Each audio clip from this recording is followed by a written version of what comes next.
Hi, I'm Tim. Welcome to Watchbox, and thanks for logging on. If you love what you see here, as we start our weekend off with watches, everything in this show is in stock and available for sale. Reach out to me with your questions about these watches, including pricing, tmosso at thewatchbox.com. We start our weekend with watches, but you can also sell or trade a watch to us. Trade one watch, trade two. We will even buy your entire collection. No upper limit on value paid. We pay cash, we pay fast, we make the process seamless. To buy, trade, or sell, I am your one-stop shop, Mosso at thewatchbox.com. I want to open with a pair of attainable watches because today's episode is going to be all about grails.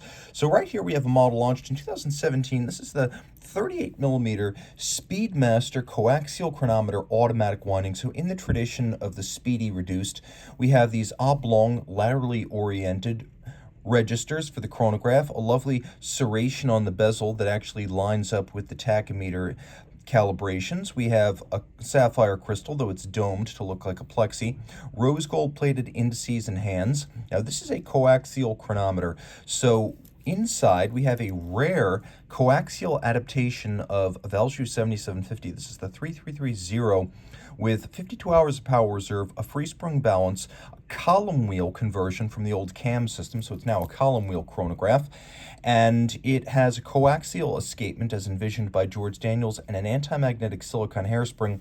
And unlike a Moonwatch, this one is 100 meters water resistant, so very swimmable. It's also fairly well loomed, and I'll show you that in just a minute. Pop the watch on my wrist. My wrist is 16 centimeters. This wears beautifully short across the wrist too, so you can see it's suitable for men and for women. 38 is a nice versatile size. It's neither too small nor too large and has a solid presence. And I also like the use of rose on the dial, rose gold. This is a wonderful treatment of two-tone, as the rose gold components aren't external, they're internal, and thus made more subtle. Column wheel action, so as you cycle the chronograph, which is column wheel with an oscillating pinion clutch, it's very crisp and positive. Turn off the lights. Plenty of lume, absolutely no shortage. Again, this is a great lifetime serviceable watch that you can keep for yourself, you can give to a younger relative or even a graduate, a fantastic way to memorialize a moment and to appreciate for a lifetime. We also have a watch from the fatherland. This is a German-made watch and a very accessibly priced one from Nomos. This is the Tangant, and it is the Doctors Without Borders 50th anniversary edition. I'll do my best to focus in on that. But you can see the dial. Médecins Sans Frontières. They are, since 1971, doctors who cross international boundaries to provide medical care to particularly needy folks in the global south. Now, this watch features the Tangant case, dial, and lug profile, a rare and wonderfully seamless, almost fabric-like Nomos bracelet, and you can see how it's sized using these little notches and a clasp system. The watch is only 37.5 millimeters in diameter. It uses the Alpha caliber, which is a manual wind in-house caliber by Nomos, with a 43-hour manual wind power reserve, and it does have hacking seconds, so you can set it precisely. We have Red 12. Red is the color of the Doctors Without Borders organization, and you can see right here it's also something that Nomos uses for disaster and needy relief models. So taking a quick look on the wrist, this one also comes with a textile strap, so you get two different looks with it. An East German watch that's not super expensive, wonderful and low-profile timepiece that's quite sporty, but could easily fit underneath a dress cuff if you want to wear it that way. The bracelet's super comfortable. And then on the reverse side, you can see a dedication to Doctors Without Borders and 50 years. They made this watch in 2021, and they made 2,021 pieces. All right, now we start to kick things into high gear. This is a hugely desirable watch, but it can't match the rarity of what you're about to see. Now, depending on who you believe, the Collective, or Collective Horology, a group of Silicon Valley area watch enthusiasts and collectors, they either ordered 50 of these or 75 from Moser. But what's important is that this 2020 model year special edition was a rare rotating bezel application of the Pioneer sports watch. So we have this spectacular Fumé Fade green vertically satinated dial with solid blocks of lume. You can see it's what they call globalite, the blocks of lume on the hands as well as the indices. We have a rotating bezel that features a ceramic insert as well as luminescent ceramic inserts. So when you turn off the lights, the lume of this watch is absolutely spectacular. And you can see it is really easy to see on the three-dimensional indices. You can even see how pronounced their height and volume is when you turn it obliquely. Just a fantastic watch, 120 meters water resistant, ceramic bezel inlay. You can see that the finish is unique to this model with the outer flanks coined and polished, and then the lug hoods and the bracelet, you can see how they've been satinated. The bracelet features a push-button slider that allows you to adjust in or out. Let me demonstrate how that works. And you can see how you have that incremental adjustability built in with a rack and a lock. On the reverse side, we have the HMC 200 automatic movement, 3-day power reserve. Full balance bridge with a free sprung balance. It does feature stop seconds or hacking. And you'll note that it's handsomely decorated. It's sort of an Audemars Piguet tradition, so a combination of manual and also mechanical finishing techniques. But most impressively, not only does Moser make the bridges and the plates and the wheels, they make the balance, the hairspring, and the escapement, some of the most challenging components of a modern watch to construct. You can see this is the Collective C02, technically that is the model name. Using the collective's jargon, C02 means their second collaboration. Their first was with Zenith. Now you throw it on the wrist, you can see this watch is 12.3 millimeters thick, so actually fairly slim. It's 42.8 millimeters. This is the larger previous size of the Pioneer. Gives the watch a lot of wrist presence. I think in terms of fit, this is comparable to something like a Sea Dweller 43. If you can wear that, you can wear this. And it's just a really cool and really, really rare watch. Now, we've talked a little bit about watches that are on the sporty side of the spectrum in steel. Let's talk about the boldest and oldest of gold. Let's talk about yellow gold. This is a model launched in 2006. It is the Patek Philippe 5140J. Now, you can see a beautiful case with a little bit of a countersink to the crown so it doesn't stick out too much, a double-stepped case flank, a wonderful opaline that is very softly frosted, silver white dial, perpetual calendar, no need for adjustment until the year 2100, 37.2 millimeters in diameter, so it's a nice versatile size. At under 46 millimeters lug to lug, it's really easy to wear. Full single fold deployant clasp, turn it over, caliber 240 micro rotor, Geneva hallmark, 48-hour power reserve, 5-position adjustment, Gyromax style balance. We love the micro rotors because they give you the thin profile of a manual wind, the open, attractive caseback vista of a manual wind, and yet you get the convenience of the automatic. But you can see that the rotor, as well as the winding system, its reduction gears, they're in the same plane as all of the other material, the drivetrain, the barrel, the escapement, so the watch doesn't get any thicker. You can see the bevels on the edge of the bridges lighting up. You can see that there's a lovely color gradient, the Côte de Genève. Engine turning in 2 sizes on the base plate. We have polished screw heads with chamfered slots and circumference. You can see that polished locating peg heads are used to locate bridges on the base plate. 1, 2, 3. You can see those little peg heads have been polished, which is a nice piece of attention to detail, and there's a mirror finished ratchet wheel atop the barrel. So 48-hour power reserve, automatic winding, perpetual calendar, and a moon phase. The moon phase does not need to be adjusted until 122 years after the previous adjustment. At 37.2 millimeters, this is the best way to use yellow gold in small, discreet, and very traditional packages. And I would endorse this as a watch for a man or a woman based on its size and its fit. Both are tremendous. Sticking with Patek, but stepping up a little bit in size, this is an annual calendar, 5205G. This is the 013 model that came out in 2018, and this is, in my opinion, the best of the 5205s. A really, really cool watch that includes a Fumet blue dial. Try to get you a picture of this. A Fumet blue dial that fades from blue at the center to navy, almost black at the edge. We have metallic sectors formed by polished metal chapter rings, and then the overlap of the white gold indices across the rings themselves to create those sector profiles. We have a 24-hour subdial and a moon phase, an aperture style day, date, month, American-inspired calendar. The day, date, month is often described as an American calendar. And I love my Aperture annual calendars and perpetuals because they're so much easier to read. I love that 5140 we just saw, but the sub-register date, the sub-register day and month, a little bit challenging to my eyes. Whereas here, you can see it's got a little bit of loom. Here, it's very easy to read Wednesday the 5th, and it's April. Now, an annual calendar, a system invented by Patek Philippe back in 1996, needs only one adjustment per year annually during the jump from February to March. We have this lovely and nuanced white gold case, and you can see it's gray gold, or a white gold that's white all the way through and needs no rhodium plating. You can also see how the lugs are evacuated and scalloped, a really handsome look that adds a gossamer grace and an ethereal quality to the watch. You can also see the lugs are broad, long, tapered, and they come to a point. There's a concave profile to the bezel to visually pare down the mass of the watch. On the reverse side, caliber 324. Now 6-position adjusted with a silicon hairspring for anti-magnetism, Patek Philippe seal, Gyromax style free spring balance, accurate to no worse than -3 + 2 seconds a day, automatic winding, 45-hour power reserve, and I would even say that through the years, qualitatively, Patek movement finish has improved, so this is even a little bit better executed than the 240 you just saw.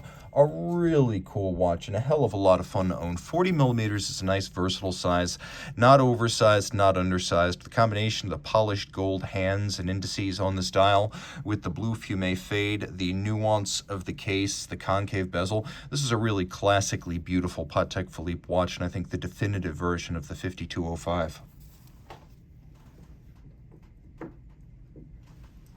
We're not done with Patek, actually. We got a few more. This is going to be the ultimate Patek Philippe that you see in today's episode, but rest assured this weekend we've got a lot of crazy stuff coming up. You might see more in the other edition. If you're watching this on Saturday or Sunday, check the other weekend day, because we're going to have 2 days of weekend watches. This is the 5370P, as released in its initial iteration back in 2015. You can see the cases are evacuated and satinated. The primary profiles are polished, but the recesses are satinated. Well, the case is platinum. These little cabochons at the end of the strap retention bars, these are actually made of white gold. It is a coaxial split-second chronographs. This is how it works. The split-second trigger is coaxial with the crown. So you can time 2 events occurring concurrently, split the seconds, and gauge the gap between them. So 2 race cars around a track lap after lap, you know if it's waxing or waning. And then you can see that there's a lot that's special beyond the extraordinary construction of the case and the coaxial split. For example, Breguet Arabic numerals, always the sign of a very special type of watch at Patek Philippe. You can also see that we have a little bit of luminescence, not a ton, but we have some, as this watch does have loomed hands. Now, more excitement. Enamel dial. If you're wondering why it says email, emal means enamel in, well, German. And you can see that, I was going to say in Switzerland, French is emal, I'm sorry. I'm getting all sorts of confused because off to the other side, I'm looking at this Moser and I'm thinking about Schaffhausen. Emal is enamel in French. I apologize, Patek. And you can see it's an instantaneous jumping minute display, 65-hour power reserve, manual wind, 41 millimeters in diameter. And you can see it has that top Vesselton diamond between the lugs, which is the signature of a modern era 21st century platinum Patek Philippe. Now, the enamel dial is really special. This enamel is on a gold base, and then vitreous paint, black, is applied in several layers with up to 20 firings at 800 degrees Celsius. That is Grand Faux. Now, what you don't see here is the rippling across the surface that you typically get with enamel, and it's generally why most enamels are fairly light. Generally, white dark colors like blue and green, burgundy, and black are almost always avoided because that rippling or orange peel becomes very obvious in a darker dial. So for Patek to achieve this level of lacquer-like mirror finish is a deeply impressive statement of their technical capability. Emal dials at Patek are sometimes miniature painting, for instance, a scene, but not always. Sometimes it's just to create a pocket watch effect of a glowing, glossy, eternally beautiful glass-like profile, and that's exactly what we have here. We also have the tachymeter, so you can gauge the speed. Now, of course, we are in French Switzerland, here in Geneva. Patek does not use the Geneva seal on its movements, not anymore, not since mid-2009, but the quality has not declined in any way. If anything, the watches are now built better in Geneva than they were back when they were made in Geneva with the Geneva hallmark.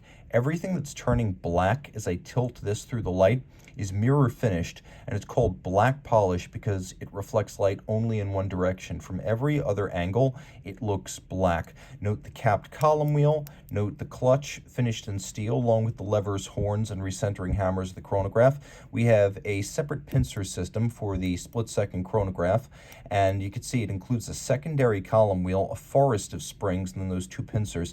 And when you stop the secondary seconds hand, a decoupler detaches the drivetrain from that hand so that it doesn't drag and slow down the movement, cause the loss of time. 65-hour manual wind power reserve, column wheel, lateral clutch, 6-position adjustment, gyromax, free-sprung balance, overcoil hairspring, and yes, it has hacking seconds. You can see that although Lange is impressive, to claim that Lange has universally surpassed Patek is to ignore watches like this that challenge that notion in their entirety. This is a very different style than high-end Glashütte watchmaking finish, but I think Patek is proving that the people in Geneva are still doing it as well as anyone in the world. And of course, we have a matching deployant clasp right here. I'll throw it on my wrist. It's a big watch by the standards of a Patek dress piece. 41, and then you can see about 50 millimeters lug to lug. It's a large watch, but it is flat. It will fit underneath the cuff, and there's a satisfying heft to it that makes you feel like you've paid for something substantial. And, well, that's exactly the case. Now, let's say you want a watch that's toy-like in its lightness. We talked about French Switzerland. Well, this is about as French as Switzerland gets. When I went to L'Aubusson, where these watches are made, my phone switched over to a French data plan. That's how close we were to the border. De Bethune since 2002. The premier independent, in my humble opinion. They've made about 3,000 watches, but this one is a piece unique based on the kind of blue. This is the DB28 blue piece unique. So we have a couple of different elements here, including unblued titanium hour spheres, as well as a different hour and minute track. You have a little bit of a tonal contrast that the kind of blue doesn't have.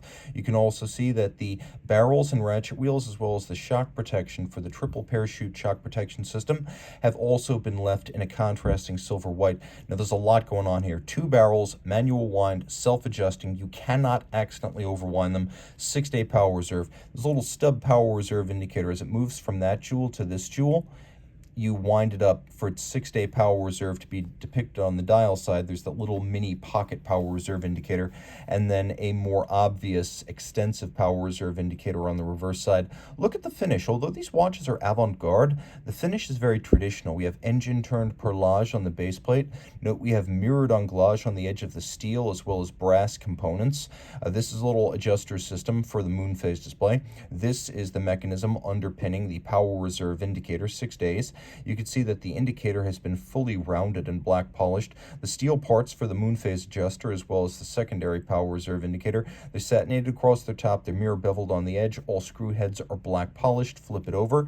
You can see we have a black polished and blued cap to the deltoid barrel bridge. The barrel bridge has been covered with a Côte de Bethune stripe set. We have a fully rounded and fire blued titanium balance bridge. 1, 2, 3 shock protection springs on the balance. The moon phase, and I'll get as close as we can here, you see 1/2 blued steel, 1/2 white palladium, operates through bevel gears, and you set it using a little pusher adjuster on the case flank, and once set, it doesn't need to be touched for 122 years. The hairspring profile is de Bethune's own. 2 pieces, cut in half, and then shaped manually and then clamped back together. So they breathe concentrically like an overcoil, but they're thin and shock resistant like a flat hairspring. Then we have one of de Bethune's patented balance designs. This is the circa 2010 patent. They've got at least 8 patented balance designs to minimize the effect of shock, vibration, temperature, and aerodynamics on the timing of the watch, which is why we have this solid disc for the wheel, and then the mass, the actual concentration of mass, is this seamless white gold ring on the outside of the wheel. There's also a de Bethune designed silicone escape wheel to reduce friction. You can see it's only 11.4 millimeters thick with spring-loaded floating lugs, so awesome variable geometry to fit you best. And this one's on a rare short lug combination. Normally these things are on the long lugs, which are huge. Those are typically 58 to 54 millimeters. This one is 51 to 47 millimeters, depending on how much you compress the lugs. It's all titanium, grade 5. The case is blued. If it ever gets scratched through, de Bethune can always reestablish the bluing because it's done by firing, not PVD. So if it goes back for service and it's got scratches or it's too burnished, they'll just put it back in the kiln, refire it, completely restoring the finish.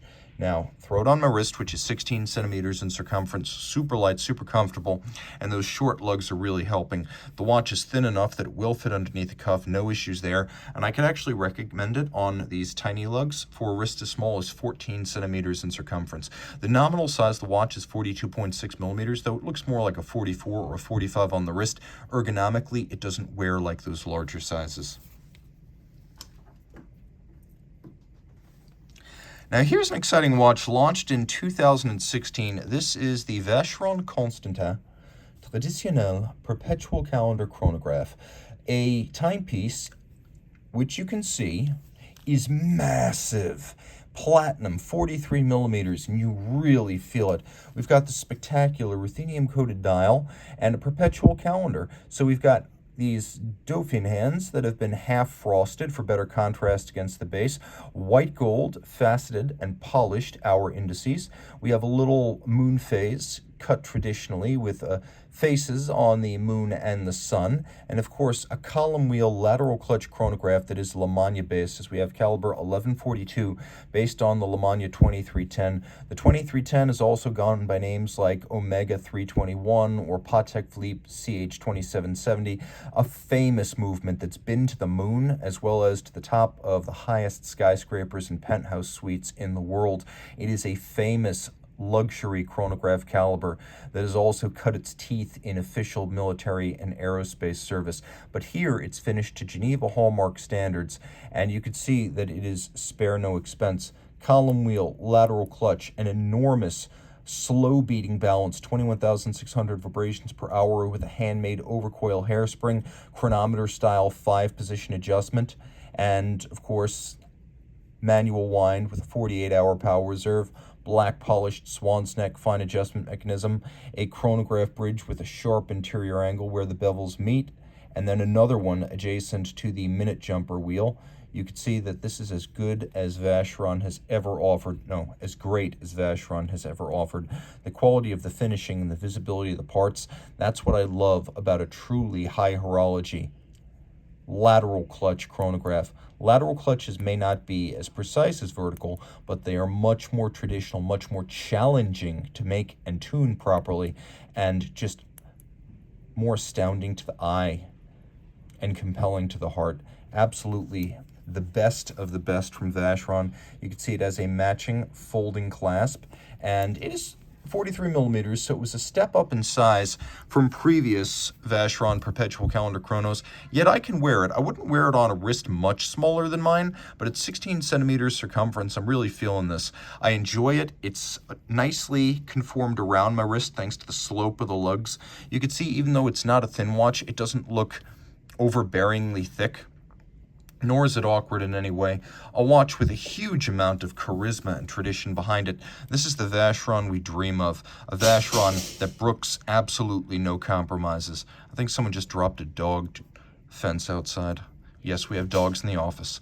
Okay, so now this watch is a spectacular feat of engineering and finishing, but it's not the final watch of the episode. You know, I always save something standout for the end, and for once, I've got something from the manufacturer we never discuss. Care to guess? It's Beauvais. In the Amadeo convertible case, this Beauvais 7-day tourbillon is packed with features. First, limited edition. 39 pieces, individually numbered, 2 sides, guilloche cut with a lovely rayon rose lathe pattern. And then we also have a second time display on the reverse side. Note the movement.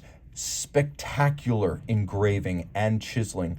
A florisan pattern, absolutely gorgeous floral patterns with chiseling in between the swells of the leaves and the vines. This watch features 7 days of power reserve. You can see right there, that's the power reserve indicator, manual wind, a floating otherworldly tourbillon structure. It's a 1-minute tourbillon. You can see from either side, it's intriguing to the eye. The execution of this 44mm white gold case is spectacular, and this watch can be worn either way, as you can reverse the strap and wear either side facing up. Moreover, it comes, first of all, full boxed set, all accessories. It comes with a chain, so you can wear this watch as a pocket watch, a wristwatch, or a desk clock, and it's fairly straightforward how all of this works. If I want to make the conversion, I just pull out the buckle and the strap. Now I put the chain in, and it's become a pocket watch. And if I want to make it a desk clock, I simply detach the case back, and you can see the crystal remains attached. Now I can turn it into a desk clock just like that. Just like that. That's what the Amadeo case is.